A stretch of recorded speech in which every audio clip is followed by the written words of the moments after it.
ओम शांति। आज 7 सितंबर 2024 का मुरली चिंतन है। आज मीठे बाप दादाजी ने कहा, मीठे बच्चे, ज्ञान का तीसरा नेत्र सदा खुला रहे तो खुशी में रोमांच खड़े हो जाएंगे। खुशी का पारा सदा चढ़ा रहेगा। तो मीठे बाबा आते हैं और हमारा ज्ञान का तीसरा नेत्र यानी कि हमारी बुद्धि जो पत्थर बन गई थी उसको सुजाग करते हैं, उसको जागृत करते हैं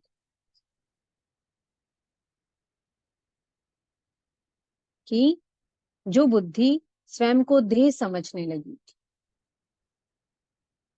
देह समझते समझते एकदम काली बन गई, तब वो प्रधान बन गई, विकारी बन गई। तो बाबा आते हैं और उस बुद्धि में ज्ञान का ऐसा घृत डालते हैं और समझाते हैं कि आप एक आत्मा हो। सारे ड्रामा का, सारे सृष्टि चक्र का राज हमें समझाते हैं। तो बाबा ने से क्या कहा कि ज्ञान का तीसरा नेत्र खुल गया। दोनों आंखों के बीच में भ्रुकुटी में कौन बैठती है? आत्मा बैठती है। और आत्मा में ही है मन, बुद्धि और संस्कार। तो बुद्धि कौन है?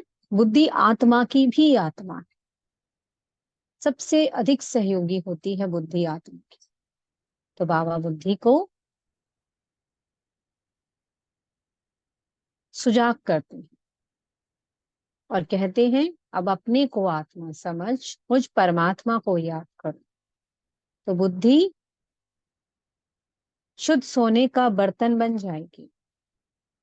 तो आत्मा जितना स्वयं को आत्मा समझ परमात्मा को याद करेगी, तो बुद्धि पर जो जंक लगी है वो साफ होती चली जाएगी।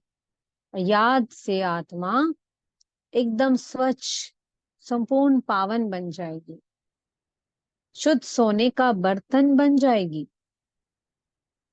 है ना। और ज्ञान रत्न स्वच्छ बुद्धि में ही धारण होते हैं। कहते हैं ना, शेरनी का दूध सोने के बर्तन में ही ठहरता है। तो ये अमूल्य ज्ञान रत्न शुद्ध सोने रूपी बुद्धि में ही धारण होते हैं। तो इसलिए बाबा कहते हैं, जो आत्मा मुझ एक की याद में रहेगी तो खुशी का पारा चढ़ेगा। सारा चक्र समझा दिया बाबा ने हमें कि अब आप ही हो जिसने शुरू से लेकर अंत तक पूरे 84 जन्मों की यात्रा की है। उसको बाबा क्या कहते हैं? ऑलराउंडर हो आप। पहले आत्मा आती है सतो प्रधान स्टेज में, फिर सतो, रजो, तमो स्टेज होती है। चाहे कोई भी आत्मा, चाहे किसी ने एक जन्म क्यों ना ले, जो भी आत्मा इस धरती पर आएगी वो इन चारों स्टेजेस को क्रॉस करेगी। लेकिन जिस आत्मा ने कम जन्म लिए तो वो ऑलराउंडर तो नहीं हुई ना। क्योंकि ये जो बेहद का ड्रामा है, ये जो एक नाटक है, इसमें आधा समय सुख का है और आधा दुख का है। इसको बाबा कहते हैं खेल बना हुआ है, आधा सुख और आधा दुख। तो 84 जन्म लेने वाली आत्माएं ही बेहद की ऑलराउंडर पार्टधारी आत्माएं हैं। इसको बाबा कहते हैं हीरो हीरोइन पार्टधारी आत्माएं हैं, जिन्होंने शुरू से लेकर अंत तक पार्ट बजाया है। तो बाबा ने हमारी बुद्धि का ऐसा तीसरा नेत्र खोल दिया है, सारा चक्र समझा दिया है हमें। वो नॉलेजफुल है ना। मनुष्य सृष्टि रूपी, मनुष्य सृष्टि रूपी झाड़ का बीज है, तो बीज में तो सारी नॉलेज होगी। तो वो आते हैं और हमें सारा ज्ञान देते हैं और अपने समान ही हमें नॉलेजफुल बना देते हैं। तो बाबा ने आज समझाया कि बच्चों, अब विनाश की तैयारियां हो रही हैं, बहुत नजदीक है।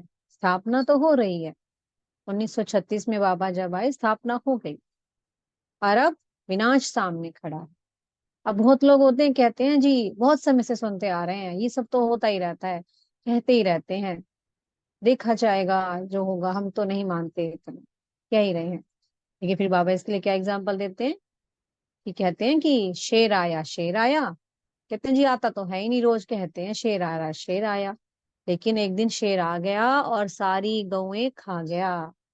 तो ऐसे ही जो सब कहते हैं कि ब्रह्मा कुमार ब्रह्मा कुमारियां कहती हैं कि विनाश सामने खड़ा है, लेकिन एक दिन वो समय आ जाएगा और सारी सृष्टि खाली हो जाएगी। इस खाली करने में, इस सृष्टि को साफ करने में कौन मदद करता है? नेचुरल क्लैमिटीज मदद करती है। जो साइंस का इतना बल है, जो इतने बॉम्ब्स मिसाइल्स हैं, ये सब मदद करते हैं। कहते हैं ना बाबा, दो बिल्ले आपस में लड़े और माखन भारत को मिल गया। तो सारा यूरोप पड़ा है और मिसाइल्स तैयार खड़ी हैं। तो ये सब क्या है? ये सारी तैयारियां हो चुकी हैं। और फिर सारी जो इतनी सृष्टि गंदी हो जाएगी, इतनी गंदी हुई पड़ी है, साफ करने में कौन मदद करेगा? बाबा ने कहा नेचुरल क्लैमिटीज मदद करेंगी। इसलिए बाबा बताते हैं समुद्र आएगा और धरती को हप कर जाएगा। कितनी कितनी शक्तिशाली लाइंस बाबा बताते हैं। तो वो समय बहुत नजदीक आ गया है। तो इसके लिए बाबा ने आप बच्चों को क्या समझानी दी है, कि बड़े बड़े चित्र लग, अंधों के सामने आईना रख दो। अगर छोटे चित्र होंगे तो लोग अवॉइड कर देते हैं, देखते ही नहीं है। तो इतने बड़े चित्र लगाओ कि दूर से ही नजर जाए कि ऐसा क्या है जो इतने बड़े बड़े चित्र लगे हैं। बुद्धि एकदम खुल जाए कि इतने बड़े चित्र लगे हैं तो कुछ खास होगा। तो वो जाएं और समझें। बाबा ने कहा इसमें गोले का चित्र बड़ा काम करता है, त्रिमूर्ति का चित्र। बाबा ने सारे झाड़ का हमें, सारे कल्प वृक्ष का हमें रहस्य बता दिया है, कि ब्रह्मा तन के द्वारा परमात्मा आते हैं और ये सारा ज्ञान सुनाते हैं। इस सृष्टि को क्या बना रहे हैं? स्वर्ग बना रहे हैं। अब वो पवित्र दुनिया आ रही है। तो देवताएं पतित दुनिया में पांव नहीं रखते हैं। तो उसके लिए धरती को खाली करना पड़ेगा ना, सफाई होगी। तो सफाई में अब नेचर मदद करेगी, प्रकृति पूरा मदद करेगी। अभी पिछले संडे की मुरली में आया था ना, प्रकृति भी कह रही है कि आप ऑर्डर तो करो बाबा, मैं तैयार हूँ। लेकिन बाबा कहते हैं अभी रुक जाओ, अभी मेरे बच्चों को तो तैयार होना है ना। क्योंकि सत्युग में जो जिन आत्माओं को आना है, जिन देवी देवताओं को आना है, पहले वो तो तैयार हो जाए। तो इसलिए अभी समय भी हमारी ही इंतजार में खड़ा है, कि जल्द से जल्द वो सत्युग में आने वाली आत्माएं, उस कृष्णपुरी में आने वाली आत्माएं रेडी हो जाएं।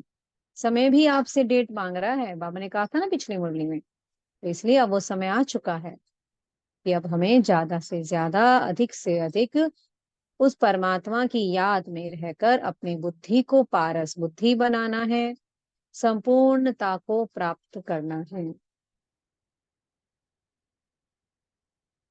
आज मीठे बाबा ने पूरी मुरली में हमें यही समझाया, कि अब जागृत हो जाओ, इस सृष्टि का चक्र अच्छे से समझ करके। जब तुम समझ जाते हो कि हाँ अब स्वर्ग आ रहा है, तो खुशी चढ़ जानी चाहिए, रोमांच खड़े हो जाने चाहिए, कि हाँ मैं ही हूँ वो आत्मा जब सत्युग में लक्ष्मी नारायण बनने जा रही हूँ। तो खुशी किसको होगी? जिसने इस चक्र को अच्छे से समझा है कि मैं ही हूँ वो, ये चक्र हूबहू रिपीट हो रहा है, मैंने ही हर कल्प विजय को पाया है।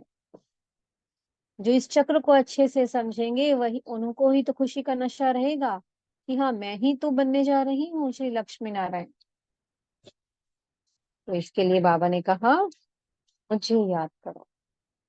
जितना याद बढ़ेगी उतना बुद्धि का ताला खुलेगा, उतना बुद्धि में ज्ञान रत्न ठहरेंगे, सब समझ में आएगा बाबा जो हमें समझा रहे हैं। और जितना जितना समझ बढ़ती जाएगी उतना उतना आत्मा खुशी में रहेगी। बाबा कहते हैं ना ज्ञान डांस करो, फिर ज्ञान डांस होगा, रोमांच खड़े हो जाएंगे खुशी में।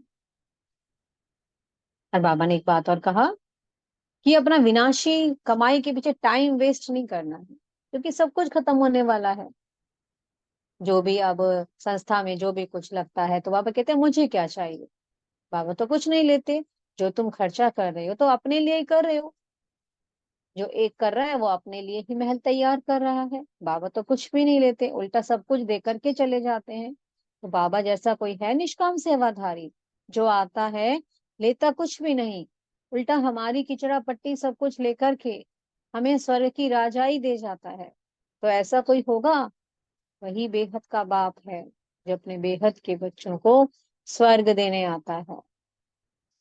इसलिए बाबा ने कहा, दैवीय गुणों को धारण करो, मुझे को याद करो, और अपनी बुद्धि को पारस बुद्धि बनाओ। तुम्हें ज्ञान का तीसरा नेत्र मिल चुका है, सब कुछ तुम्हें समझ में आ गया है। तो इसलिए खुशी का पारा दिन प्रतिदिन चढ़ते रहना चाहिए, कम नहीं होना चाहिए। कम अगर हो रहा है इसका मतलब याद में कमी है कहीं ना कहीं। तो खुशी दिन प्रतिदिन बढ़नी चाहिए। ये निशानी है आत्मा की, कि वो परमात्मा को कितना याद कर रही है, उसकी बुद्धि कितनी साफ सुथरी बन रही है, सोने का बर्तन बन रही है या नहीं। तो ये खुशी से पता चल जाता है, खुशी कितनी कम है या जास्ती है। आज मीठे सतगुरु जी ने वरदान दिया, योग बल द्वारा माया की शक्ति पर जीत प्राप्त करने वाले सदा विजयी भव। आज बाबा ने योग बल पर बताया, योग बल के द्वारा माया की शक्ति कुछ भी नहीं है। योग बल के द्वारा माया को बहुत आसानी से जीता जा सकता है। जिस माया ने 2500 वर्षों तक हमें अपने अधीन कर लिया, उस माया को जीतना योग बल से बहुत आसान है। के लिए हमें उस एक की याद में रहना है। योग बल वाली आत्माएं कभी भी सपने में भी धोखा नहीं खाएंगी।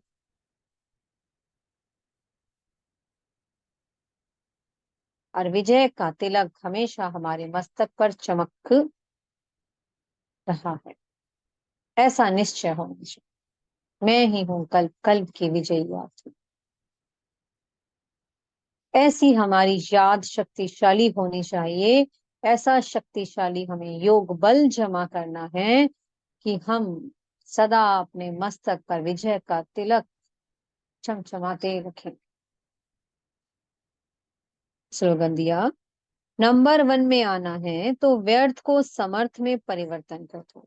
तो नंबर वन में आने की एक सहज युक्ति बता दी बाबा ने। कुछ भी वेस्टेज आए, किसी के प्रति कुछ भी व्यर्थ चल रहा है, नेगेटिव आ गया है, तो उसे पॉजिटिव में चेंज कर दो।